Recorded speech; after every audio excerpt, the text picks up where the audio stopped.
Inside a snowflake, like the one on your sleeve, there happened a story you must see to believe.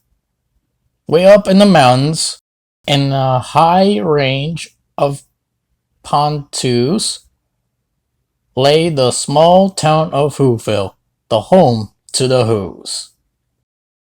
Ask any Who, and they'll have to say there's no place like Whoville around Christmas Day.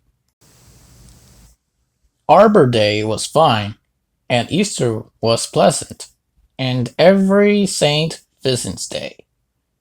They ate a pheasant, but every Who knew from their 12 toes to their snout, they loved Christmas the most, without a single Who doubt.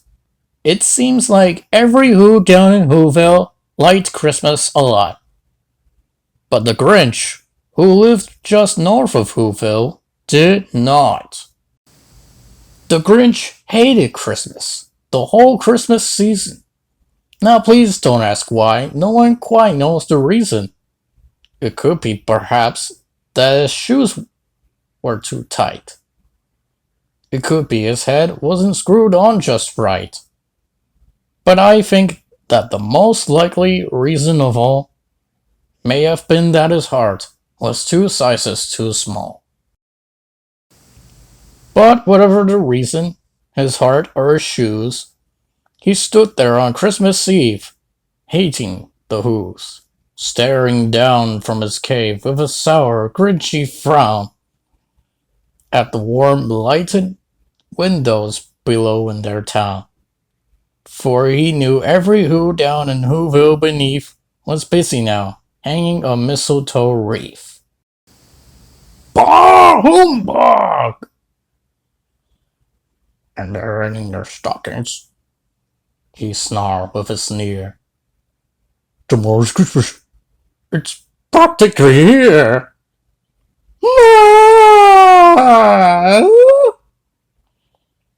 Then he growled with his Grinch fingers nervously drumming. I must find a way to stop Christmas from coming. For tomorrow he knew. All the Who girls and boys would wake bright and early. They'd rush for their toys and then... Oh, noise! Oh, the noise! Noise! Noise! Noise! Noise! Noise! That's one thing he said. Oh, the noise! Noise! Noise! Noise! They'll bang on tongue tinglers. They'll blow on their flute fondlers. They'll crash on chain jinglers and bounce on point bombers. Then the Whos, young and old, would sit down to a feast. And they'd feast, and they'd feast. And they'll feast, feast, feast, feast. They'd feast. They would feast on Who party. Well, who was beast? Which is something I cannot stand at least. And then they'll do something that I hate most of all. Every Who down in Whoville, the tall and the small, would stand close together, with Christmas bells ringing. They'd stand hand in hand, and all the Whos would start singing. They'd sing, and they'd sing, sing, sing, sing. I'm speaking in rhyme. Ah! Blast you!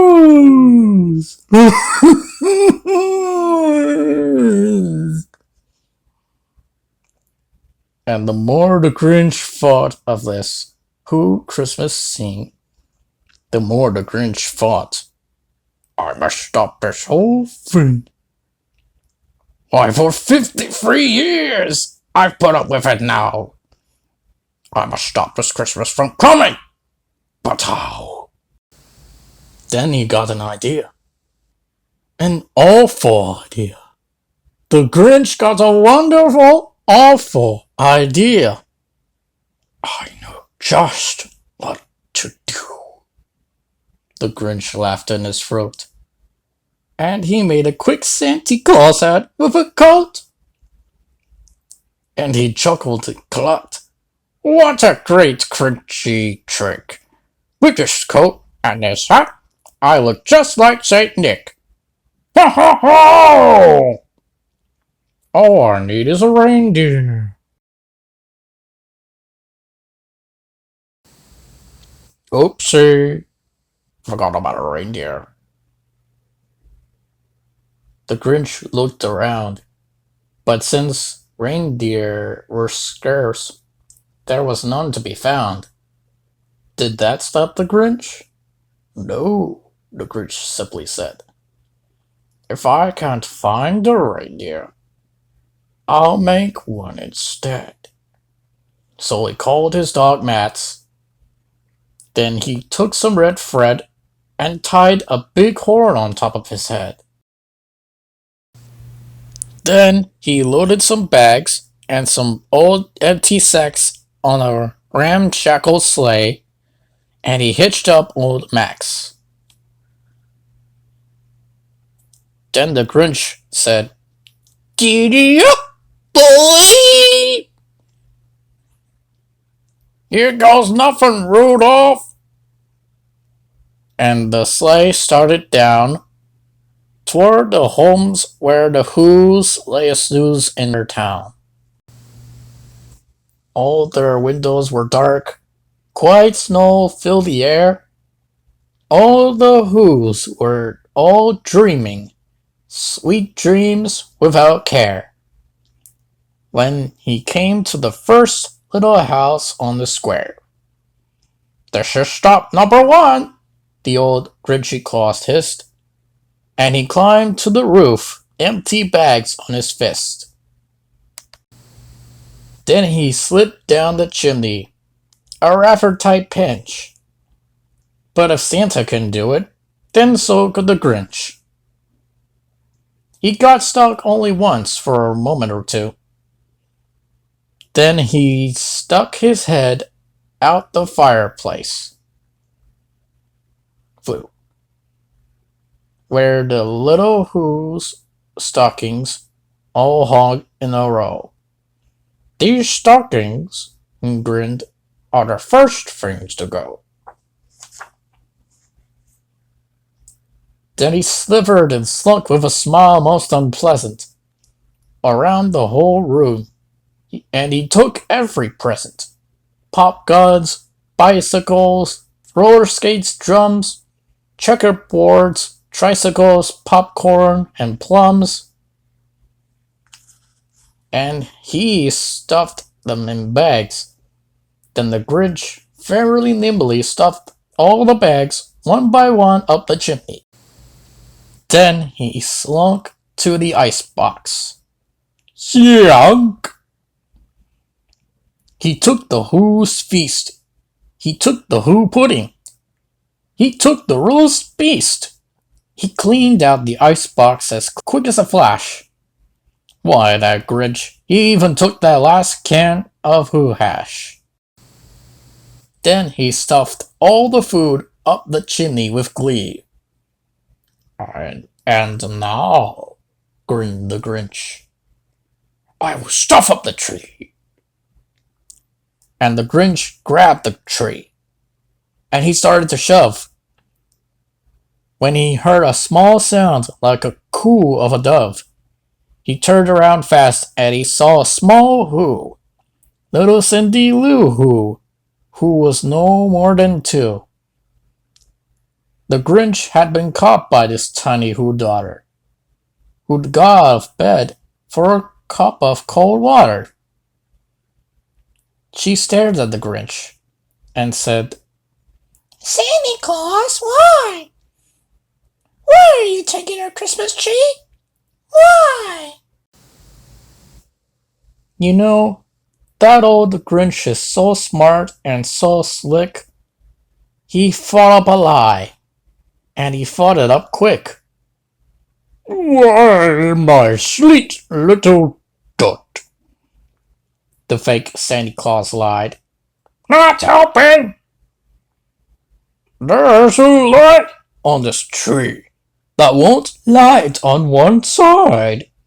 So I'm taking it home to my workshop, my dear.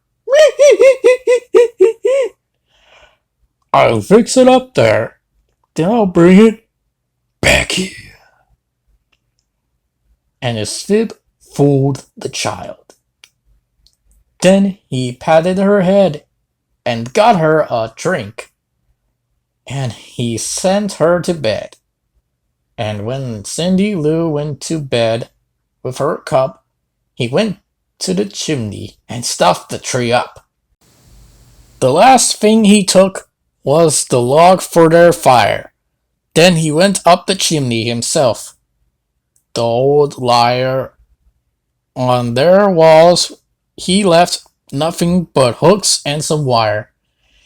And the one speck of food that he left in the house was a crumb that was even too small for a mouse. Then he did the same thing to the other Who's houses, leaving crumbs much too small for the other Who's houses. It was dawn. All the Who's still in a bed, all the Who's still a snooze. When he packed up his sled, packed it up with their presents, the ribbons, the wrappings, the tags, the tinsels, the trimmings, the trappings. It's on you, Maxie! 3,000 feet up the side of Mount Crumpet, he rode with his load to the tip-top to Tuppet. We did it! We did it! I did it! That wasn't so bad, was it, Max? Pooh-pooh to the Who's! He was graciously humming. They're finding out now that no Christmas is coming. They're just waking up. I know just what they'll do. Their mouths will hang open for a minute or two. Then the Who's down in Whoville will all cry. Boo! Boo! That's a noise, grinned the Grinch, that I simply must hear. So he paused, and the Grinch put his hand to his ear. It was the cry of the Who's he wanted to hear. And he did hear a sound rising over the snow. It started in low, then it started to grow. But the sound wasn't sad. Why, the sound sounded merry.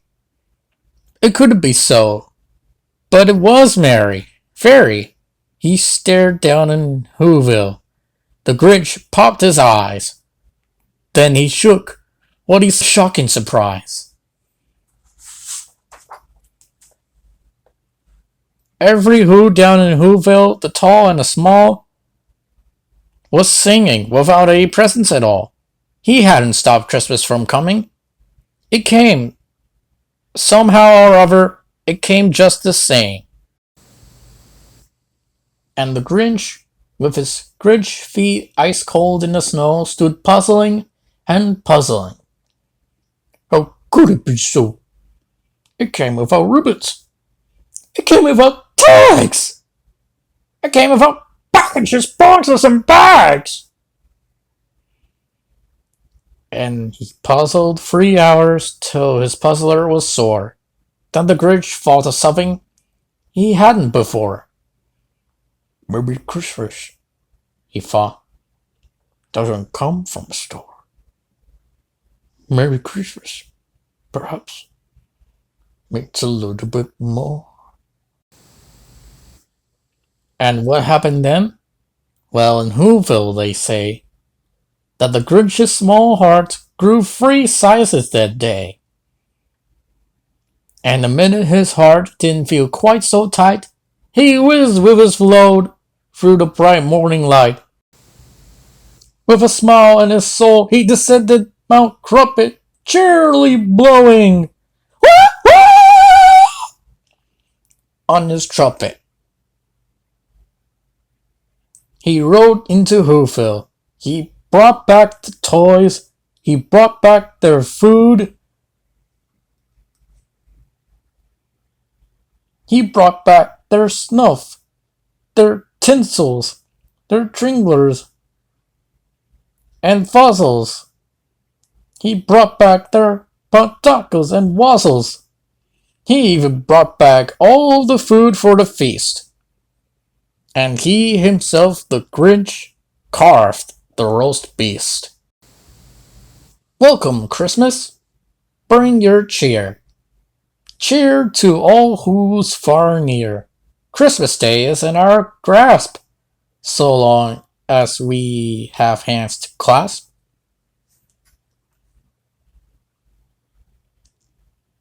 Christmas Day will always be, just as long as we have we. Welcome Christmas while we stand, heart to heart and hand to hand.